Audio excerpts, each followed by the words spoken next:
There is no such thing as justice in a nation where men like Jeffrey Epstein flourish. There is only delay, denial, and the televised spectacle of disgust, rebranded as political discourse. And now this list.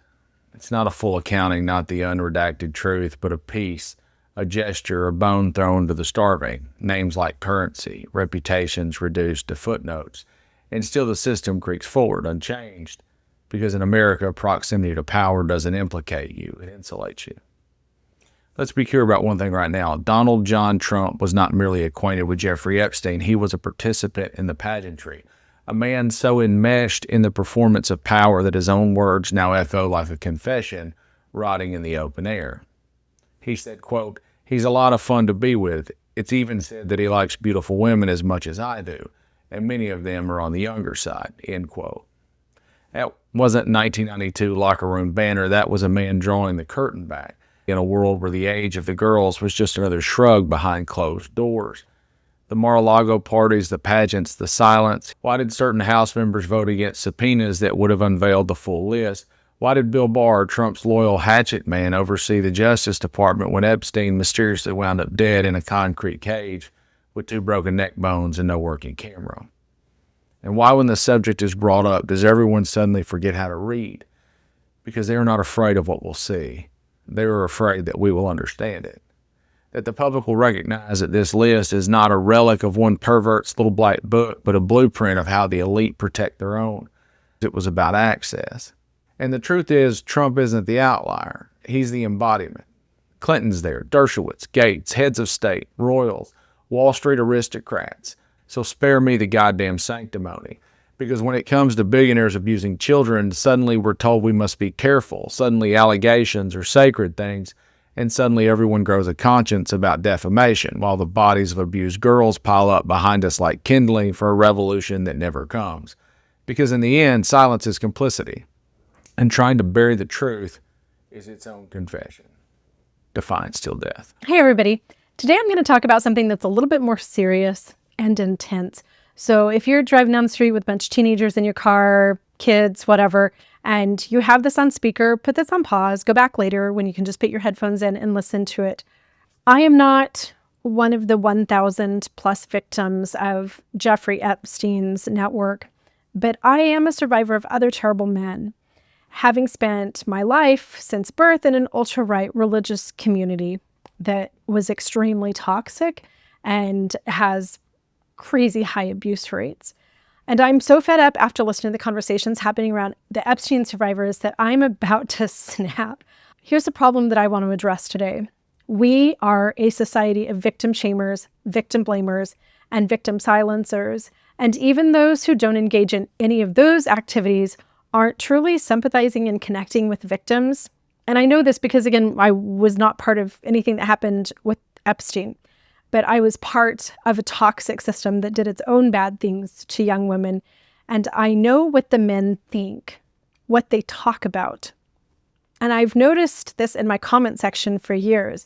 There's a lack of empathy or compassion for what young me and young women like me went through. In my comment section, whenever I post videos, you see adult Jenny right now in September of 2025. That is who you see sitting in front of you. The 51-year-old, confident, mostly happy grandma, mom, feminist activist, all those things, right? That's who you see.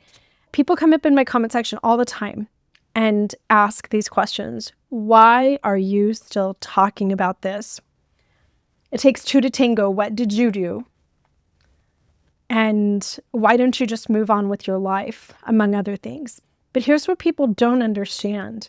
The trauma, the scars, they didn't happen to me, the woman you see now. They happened to 14-year-old Jenny, 19-year-old Jenny, 22-year-old Jenny, 29-year-old Jenny with 3 kids, no money, nowhere to go. That's who these things happened to. So it's really easy to listen to me now tell about my past and disconnect and victim shame, victim blame, wish that I would stop talking.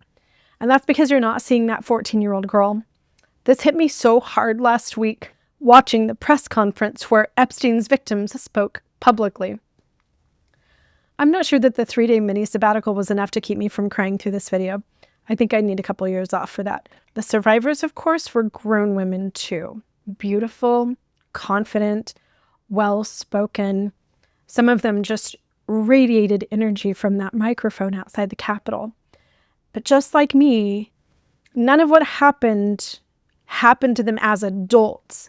They happened when they were young, vulnerable teens. They were children. I almost wish that someone would do an AI remake of that conference and give us the women as the girls they were when their lives turned into nightmares. You know, like I'm picturing braces, braided hair, training bras, little pink backpacks, Converse All-Stars, and maybe like a teddy bear in one hand. Just an AI video of the victims making their statements at the age at which it would have happened. Instead of the strong grown woman survivor voice, their young 14, 15, 18-year-old voices timidly speaking to us from that microphone at the Capitol. I don't even know if we could all handle watching it, honestly. This weekend on my mini sabbatical, I spent some time with my own kiddos, ages 14, 16, 18, 21 years old, and I imagined for a moment any one of them trapped in the Epstein nightmare.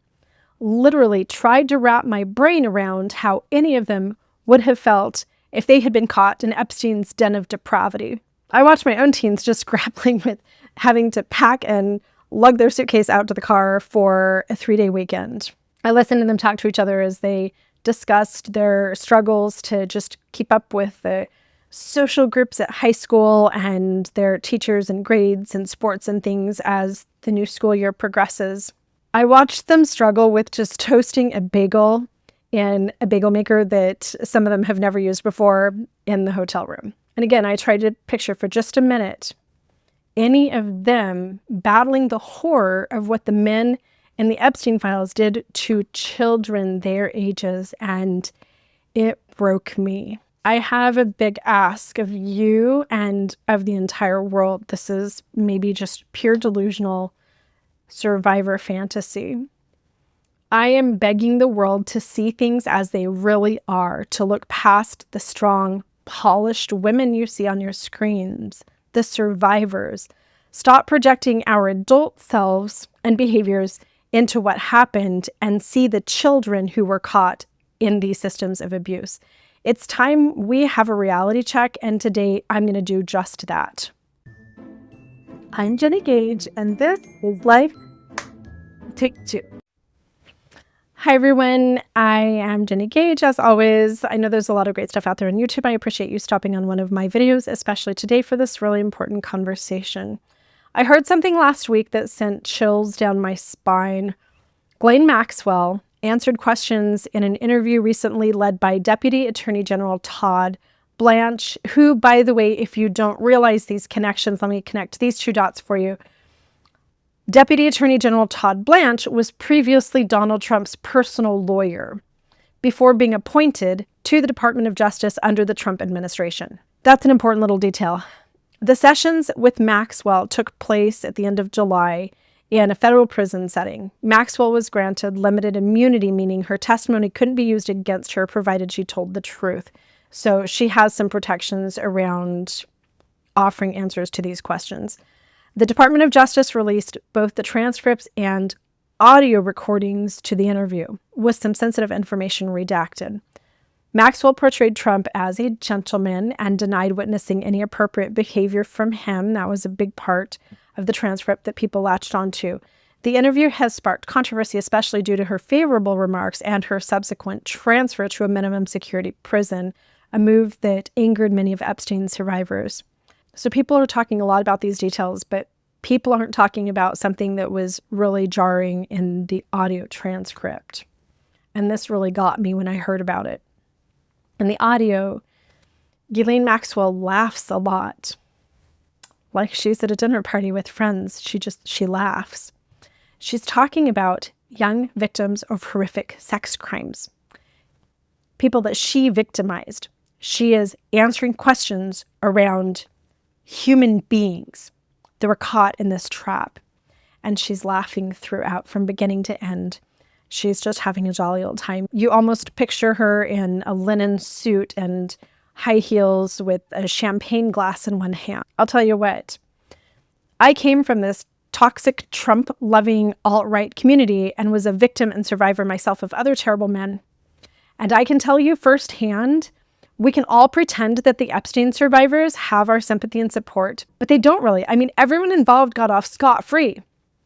There's the evidence, and I could end this video right there. It's just a lot of talk with absolutely no walk. People can say, oh, these Epstein survivors, they finally get their day at the microphone, but absolutely nothing changes and absolutely nothing will, because nobody gives one rat's ass about victims. The end, but it's a little deeper than that. Here's the deal.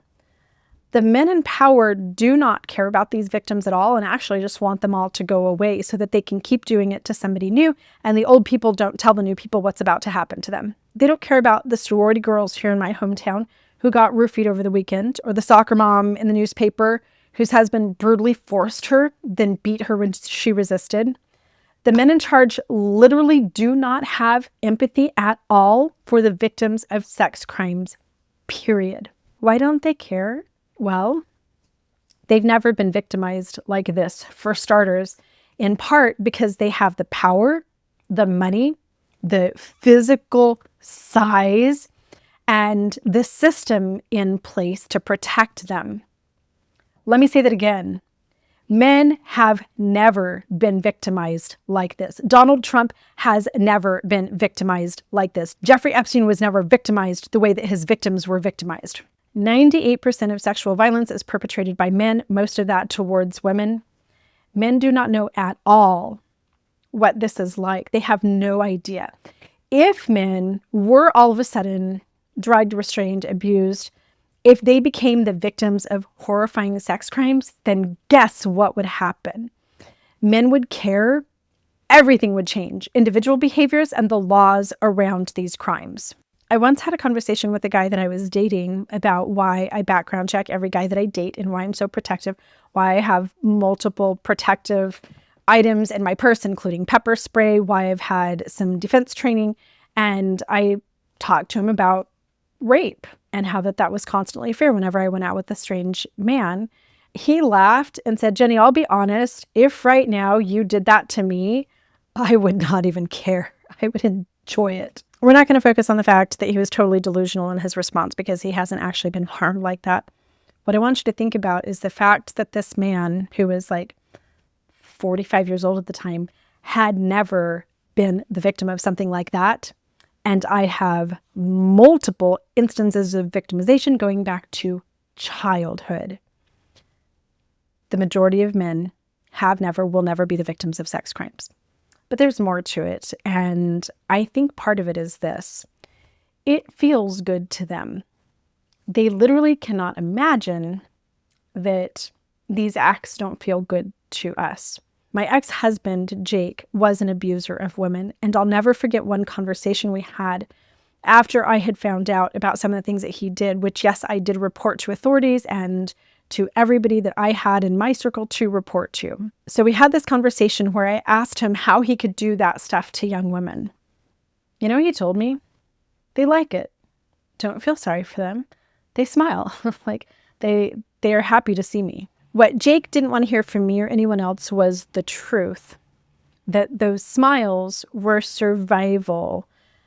One girl needed money for diapers. The others were feeding habits or just trying to stay safe and afloat in impossible situations.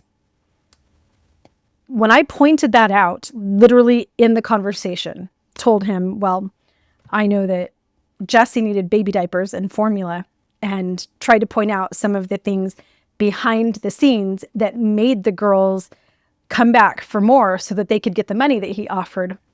He blew up at me. I can still remember that day. I was in his work vehicle with him, and he raged against me in ways that I will never forget.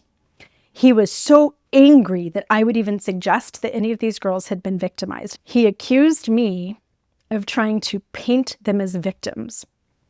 In his world, there are no victims. It was all just fun. I've heard this again and again from other men. Whatever the age gap, whatever that power disparity is, she liked it. It felt good. She enjoyed it as much as me. It's an act of pleasure. In fact, that was the defense of the creepy grandpa in my family.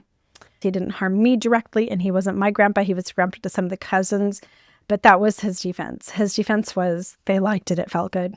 Men also don't care because they literally don't know how much it messes us up because we don't show the terror in most instances.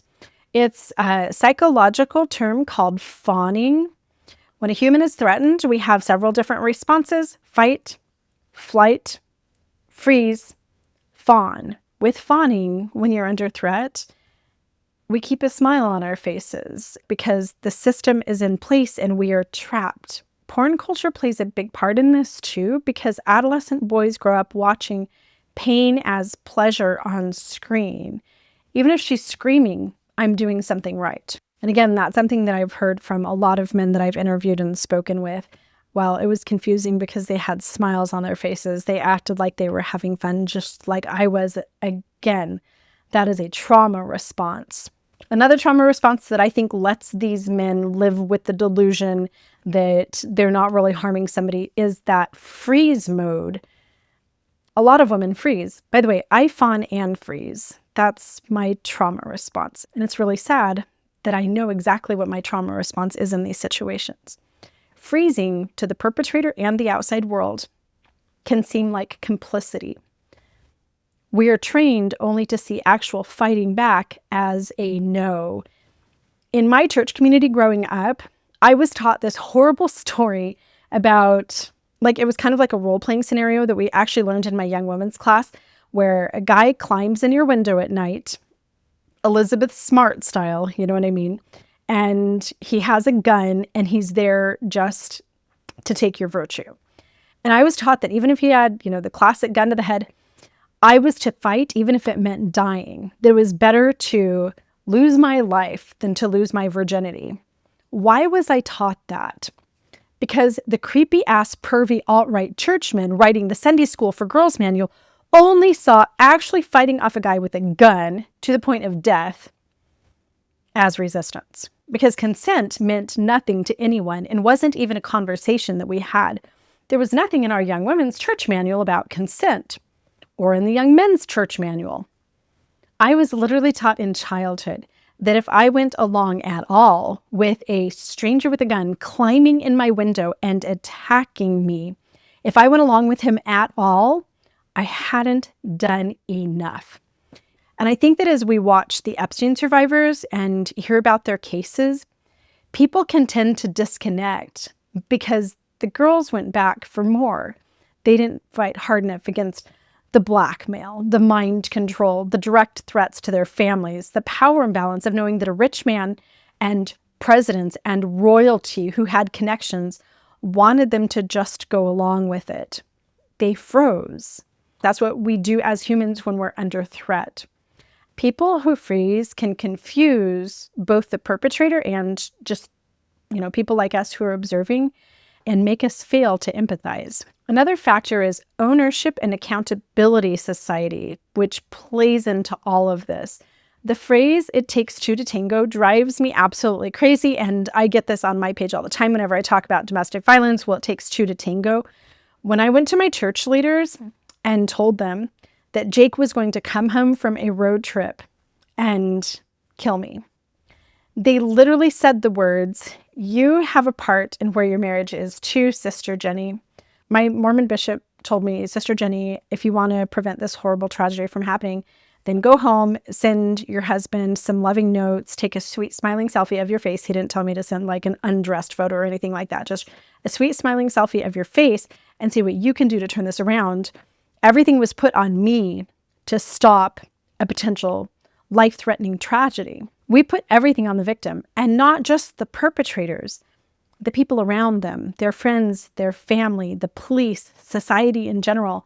We victim shame, we victim blame, we victim silence because we don't understand what's really going on. The last issue that I see as having a major impact in this problem is the invisibility of the scars of victims of sex crimes. I say that my abuse left soul scars, not broken arms, not death, not disfigurement. The scars from sex crimes are invisible to everyone including the abuser. I was forced to marry a man who had abused me on our second date. And what the bishop and my husband and everyone saw on the outside was this beautiful wedding, diamond ring, pretty wedding dress, this handsome couple holding hands. They didn't see the horror that I felt, the dissociation that I was experiencing that would make me write in my diary 3 weeks later that I didn't want to be alive anymore. Sex crimes don't leave a lot of visible bruises. Your teeth don't fall out. You usually look fine on the outside. And that really keeps people from connecting to victims. I had a friend who was the victim of a drunk driver. She was involved in a head-on collision, and we saw this dramatic change in her appearance. She had been burned on part of her body as part of the car accident, and she had scars everywhere. And then she had a halo where her skull was actually screwed into this metal device that held her head up because her neck had been broken. We could look at her and see that she had been the victim of this drunk driver, and it fostered a lot of sympathy and a lot of understanding. Not so with victims of sex crimes. Soul scars, they are invisible. And because of these and other factors, we have a huge problem. I call it the monster code. And to me, this is the deeper sickness. This is all of these things combining in the perfect storm of detachment from victims. And that then leads to a lack of activity to protect others. Because of all of this in our culture, abuse is our normal. And that is not just Jenny's opinion on things. There is ample data to support that. Then we have the sympathetic villain thing going strong, with men sympathizing more with other abusers than with victims. Look at the BYU football player who faced no punishment this past week. This Friday, this jerk who doesn't even deserve to be named, but I'll link an article in the description. He was sentenced to a suspended prison term and 8 years of probation for SAing a girl over a 5-year period beginning when she was 7 years old. He was twice her age at the time. He was 14. Listen to the way the judge sympathized with him. Before issuing the sentence, Judge Boyce noted Dahl's lack of prior criminal history and his young age. I believe he's 22 right now. He stated that the abuse was, here's the quote from the judge who tried this man. He said the abuse was selfish and foolish conduct that caused lasting family anguish. That's the quote. What the hell? She's fine now. I'm not going to ruin this guy's life. That sympathetic villain, these bad guys have some reason why they did these things, and the other men come together and they connect because they sympathize with the bad guys more than they sympathize with the victims. This former BYU football player will face 0 jail time for what he did to this young girl. This problem is not just about sex crimes. It's a whole mindset. Men are okay with porn that commodifies women. They're okay with war. They're okay with locking immigrants in cages and mass deportations. They're okay with so many levels of cruelty in our society that they're not putting a stop to, that they're not protecting victims from. They're okay with all of it. The mindset is the problem. It is the disease. Abuse is our norm. Here's the evidence. When leaders like Trump or Epstein are accused, men close ranks. Abuse gets brushed aside as a hoax. I love the word hoax around abuse. What the actual hell? And the ones who cover for them become the heroes, and they rise in rank and power. They become these men who can do no wrong. They themselves become untouchable by supporting and protecting perpetrators. And I know all this because I was once there. I was a victim, and I was also part of this MAGA movement, this horrible mental soup that led to people voting for Donald Trump. I once believed Donald Trump was God's anointed. When he said, grab him by the pussy, I thought it was evil people just attacking a divine leader. I saw Donald Trump as a David against Goliath. I saw him as a Moses leading his people out of Egypt. That's how I saw Trump. And honestly, I victim shamed like the best of them. That's what happens when you worship men. You stop believing women. And this whole Epstein situation is just so sad because it shows that we have a lot more work to do than I think most of us women realized. The Metoo movement cracked the door open, and it felt like we were going in the right direction. It was a reckoning. maybe finally women could be believed. I personally had hope that the world was changing. And I desperately wanted to change because I am the mom of daughters. But look at where we still are. Pornhub still thrives.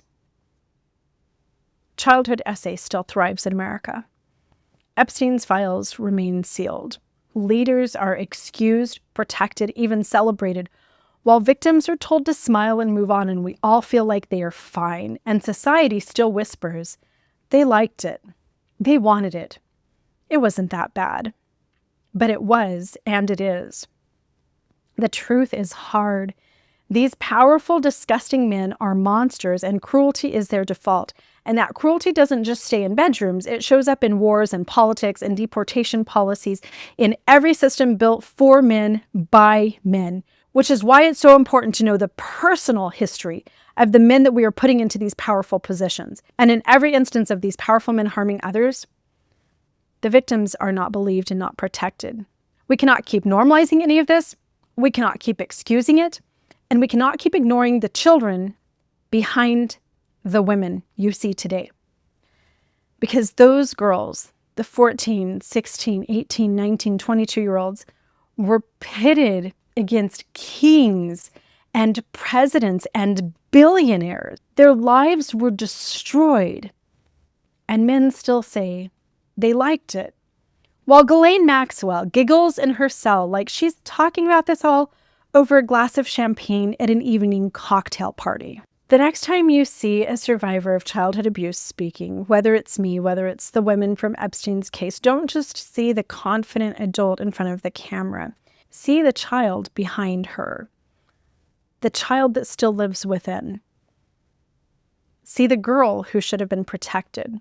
Because until we do that, until we stop normalizing cruelty, especially cruelty to children, until we stop letting these powerful monster men define what is and isn't harm, they will keep harming. And I, for one, am done letting monsters run the world. I'll be hanging out in the comments for a little bit. Thanks for watching.